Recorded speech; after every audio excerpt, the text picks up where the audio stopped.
नमस्कार मित्रांनो. मराठी विषयातील आधुनिक मराठी साहित्य प्रकारांपैकी आत्मचरित्र या साहित्य प्रकाराबद्दल आज आपण माहिती घेणार आहोत. आत्मचरित्र म्हणजे काय? तर आत्मचरित्र म्हणजे वाङ्मयातील विविध प्रकारांपैकी सर्वात सोपा व सर्वात अवघड प्रकार आपण यास म्हणू शकतो. रा. ग. जाधव हे आत्मचरित्र याची व्याख्या करताना म्हणतात की आपल्या जीवनविषयक अनुभवाचे व तदनुषंगाने आपल्या व्यक्तिमत्वाचे स्वतः लेखकाने लेखन रूपाने घडवलेले दर्शन म्हणजे आत्मचरित्र होय. वाङ्मयातील विविध प्रकारांपैकी हा एक महत्त्वाचा प्रकार आहे. त्याला जीवघेणा साहित्य प्रकार असंही म्हटलं जातं. आत्मचरित्र हा चरित्राचाच एक प्रकार आहे. आत्मचरित्रामध्ये आत्मचरित्रकार आपल्या मनप्रवृत्तीच लोकांपुढे उघड्या करून दाखवत असतो व त्यावरून निरनिराळ्या प्रसंगाची संगती दाखवण्याचा प्रयत्न करतो. आपले अंतःकरण उलटे करून त्याची आतली बाजू आत्मचरित्रकार वाचकांना जणू दाखवित असतो. स्वतःच्या आयुष्यातील कडू गोड आठवणींसह भलेबुरे प्रसंग, शल्य, मान अपमान, सन्मान, लाभलेले प्रसंग, वास्तव प्रसंग घटना वाचकांसमोर मांडत असतो. आणि आत्मचरित्र लेखनाचा हेतू किंवा उद्देश असतो तो म्हणजे ते पुढीलांसाठी इतरांसाठी दिशादर्शक प्रेरक ठरावे. हा विवेक जागा ठेवून आत्मचरित्र लिहिणे गरजेचे आहे. आत्मचरित्र लिहिताना वास्तवाचं भान ठेवून लेखन केलं गेलं पाहिजे. त्यात कोणत्याही अवास्तव किंवा काल्पनिक गोष्टी नोंद करायला नको. आत्मचरित्र म्हणजे व्यक्तीच्या जीवनातील गतकाळातील स्मृतींना दिलेला उजाळा. आपल्या आयुष्याच्या संध्याकाळी मागे वळून पाहताना जीवनाचा एक मोठा पट आत्मचरित्रात व्यक्ती मांडत असते. जीवनात घडलेल्या सर्वच घटनाप्रसंग लिहिताना जे योगायोगही घडतात त्याबद्दलही व्यक्ती लिहिते. प्रत्यक्षातील जीवन कथन करणे हा आत्मचरित्राचा हेतू आहे. आत्मचरित्राचे अनेक प्रकारही पडतात. वेगवेगळ्या क्षेत्रानुसार हे प्रकार पडतात.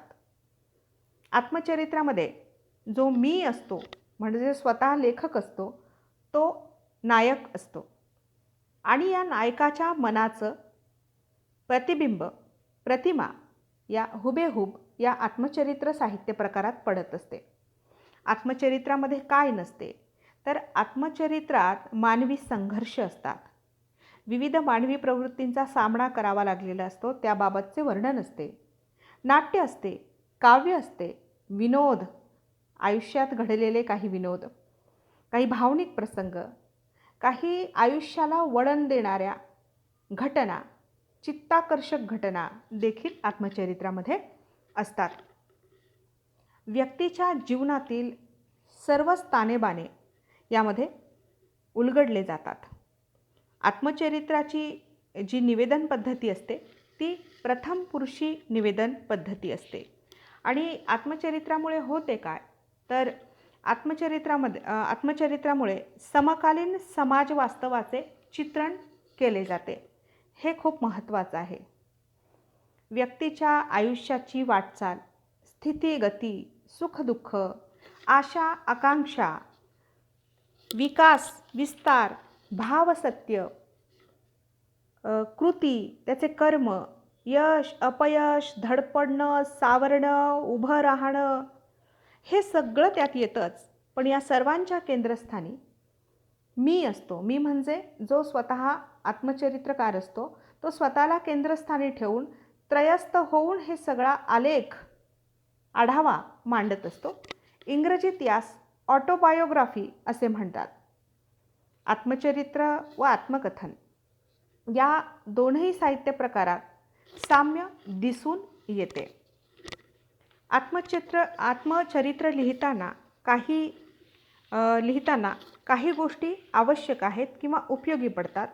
त्या म्हणजे दूरचित्रवाणी, चित्रफिती, एका विशिष्ट प्रसंगी आयुष्यात केलेलं जे व्हिडिओ रेकॉर्डिंग असतं, ऑडिओ रेकॉर्डिंग आहे, चित्रफिती आहेत, टेलिफोनच्या सहाय्याने पण आपल्याला संबंधितांकडून माहिती घेता येते. काही गोष्टींची विस्मृती जर झालेली असेल तर समकालीन ज्यांच्याशी संपर्क आलेला असतो, नाती गोती, मित्र मैत्रिणी यांच्याकडूनही भ्रमणध्वनी, टेलिफोन, संदेश यंत्रणा याद्वारे आपल्याला माहिती घेता येते आणि गतस्मृतींना उजाळा देता येतो आणि त्याचा लेखी आढावा घेता येतो. फॅक्ससारखं माध्यमही यासाठी उपयोगी आहे. काही छायाचित्र असतात. गतकाळातील महत्त्वाची काही छायाचित्र आहे आणि त्या छायाचित्रांवरूनही आपल्याला काही घटना, प्रसंग आठवतात आणि तेही आपण आत्मचरित्रामध्ये लिहू शकतो. काही व्यक्तींना दैनंदिनी लिहिण्याची एक चांगली सवय असते, डायरी. ह्या दैनंदिनी लेखनाचाही आधार आत्मचरित्र लिहिताना घेता येतो. त्यानंतर पत्रलेखन. आपणास कुणाची आलेली पत्र किंवा आपण कुणाला पाठवलेली पत्र यांचा आधार घेऊनही आत्मचरित्रामध्ये नोंदी करता येतात. ध्वनिमुद्रण. आधुनिक प्रसारमाध्यमातील जे लेखन आहे, उदाहरणार्थ आता इंस्टाग्राम, ट्विटर, फेसबुक यासारखी ब्लॉग यासारखे जे माध्यमं आहेत, या प्रसारमाध्यमांच्या द्वारे जे लेखन केलं जातं तेही आत्मचरित्र लिहिताना महत्त्वाचं आहे असं मला वाटतं. त्यानंतर आपण मुलाखती दिलेल्या असतात, घेतलेल्या असतात. अशा काही मुलाखतींचा देखील संदर्भ आत्मचरित्रामध्ये देता येईल.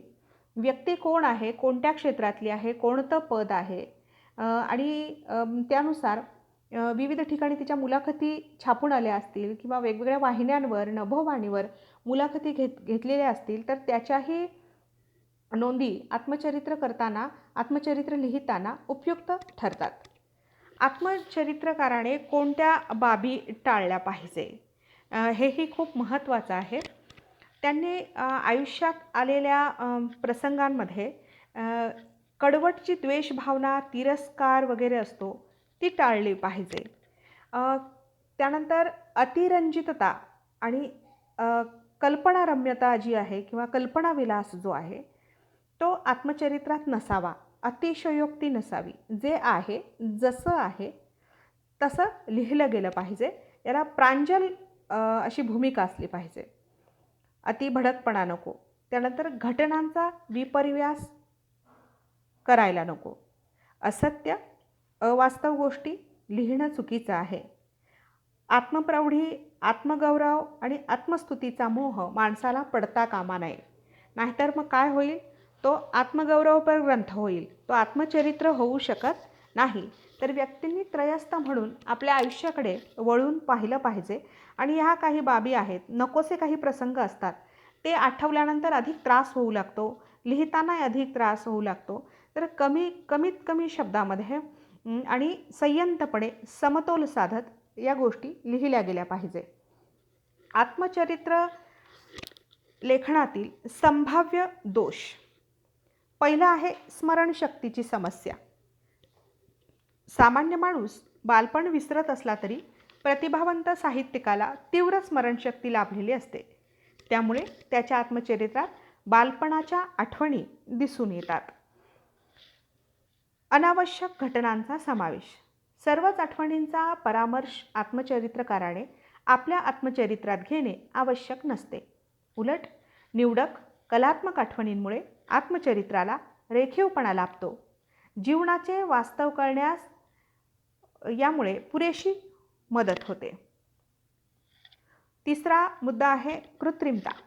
बरेचदा आत्मचरित्रकाराला त्याच्या आयुष्यातील घटनांना वीरवृत्तीने स्वपराक्रमाने तोंड द्यावे लागते, पण मुळात त्याचा स्वभाव तसा नसतो. त्यामुळे त्याचं लेखन कुठंतरी कृत्रिम होण्याची शक्यता असते. आत्मप्रौढीचा दोष इथे येऊ शकतो. ही मानवी वृत्ती असून अशी वृत्ती आत्मचरित्रात डोकावली तर ते आत्मचरित्र डागाळले जाते किंवा त्याचं गांभीर्य देखील कमी होतं.